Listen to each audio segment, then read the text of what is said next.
જય દ્વારકાધીશ વિદ્યાર્થી મિત્રો, આ વિડીયોની અંદર આપ જેની આતુરતાથી રાહ જોઈ રહ્યા છો તે માર્ચ 2025 એટલે કે બોર્ડની એક્ઝામના ધોરણ 12ના અર્થશાસ્ત્રના 3 માર્કવાળા મોસ્ટ આઈએમપી પ્રશ્નો, માત્ર આટલા પ્રશ્નો કરજો મિત્રો, એટલે તમને બોર્ડમાં 24માંથી 24 પૂરેપૂરા માર્ક્સ છે એ મળી જશે.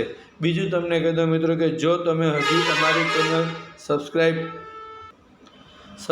ન કરી હોય તો સબસ્ક્રાઈબ કરો, વિડીયોને લાઈક કરો અને શેર કરો, જેથી તમે અમારા આવનારા વિડીયો પણ મેળવી શકો. 3 માર્ક્સની અંદર તમને 52મા પ્રશ્નમાં છે એ આ 4 અગત્યના પ્રશ્નો. એમાં પહેલો છે મહાત્મા ગાંધી રાષ્ટ્રીય ગ્રામીણ રોજગાર ગેરંટી યોજના, એની માહિતી. બીજો, ભારતમાં નીચા મૃત્યુદર માટેના કારણો. ત્રીજો, ભારતમાં ગ્રામીણ વસ્તી અને શહેરી વસ્તી અંગેના તારણો. અને ચોથો, ઊંચા જન્મદરના આર્થિક કારણો. પછી 53મા પ્રશ્ન માટે 4 અગત્યના પ્રશ્નો છે મિત્રો. 1, વસ્તી વિસ્ફોટની વિગતે સમજૂતી. બીજું, હરિયાળી ક્રાંતિ ઉપર ટૂંક નોંધ. ત્રીજું, ભારતમાં જાતિ પ્રમાણ અંગેના તારણો. અને ચોથું, ભારતમાં વસ્તીનું કદ અને વસ્તી વૃદ્ધિ દર અંગેના તારણો. 54મા પ્રશ્ન માટેના અગત્યના 4 પ્રશ્ન છે. વિદેશ વેપારની પ્રવર્તમાન સ્થિતિ, વિદેશ વેપારના કારણો, પાક સંરક્ષણ વિશે નોંધ અને પાકની ફેરબદલી. 55મો પ્રશ્ન, લેણદેણની તુલના ચાલુ ખાતા અને મૂડી ખાતાનો તફાવત. આંતરિક વેપાર અને વિદેશ વેપાર વચ્ચેનો તફાવત રજૂ કરો. વિશિષ્ટ આર્થિક વિસ્તાર એટલે કે SEZ એટલે કે સ્પેશિયલ ઇકોનોમિક ઝોન, એની ઉપર ટૂંક નોંધ. અને વેપાર તુલા અને લેણદેણની તુલા વચ્ચેનો તફાવત.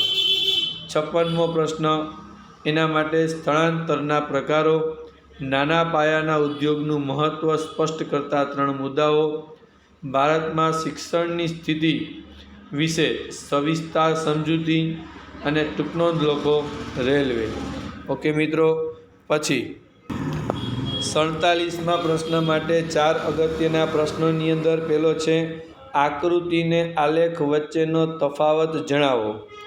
બીજો, આકૃતિ અને આલેખ દોરતી વખતે ધ્યાનમાં રાખવાની બાબતો સમજાવો. ત્રીજો, કોમ્પ્યુટર અને ઇન્ટરનેટ ટેકનોલોજીના ઉપયોગ અંગેના ભય સ્થાનો જણાવો.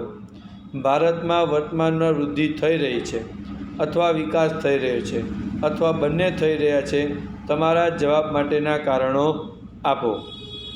48મા પ્રશ્ન માટે મિત્રો પહેલો પ્રશ્ન છે જીવનની ભૌતિક ગુણવત્તાનો અર્થ આપી તેમાં સમાવિષ્ટ થતી બાબતો સમજાવો. બીજો, આર્થિક વૃદ્ધિ અને આર્થિક વિકાસ વચ્ચેનો તફાવત રજૂ કરો. ત્રીજો, નાણાંના ઉદ્ભવ અને વિકાસ ઉપર નોંધ લખો. અને ચોથો, નાણાંનો અર્થ આપી તેના કાર્યો ટૂંકમાં સમજાવો. 49મા પ્રશ્ન માટે વેપારી બેંકના થાપણો સ્વીકારવા કાર્યની ચર્ચાઓ કરો. બીજો, જીવનની ભૌતિક ગુણવત્તાના આંકની મર્યાદાઓ જણાવો.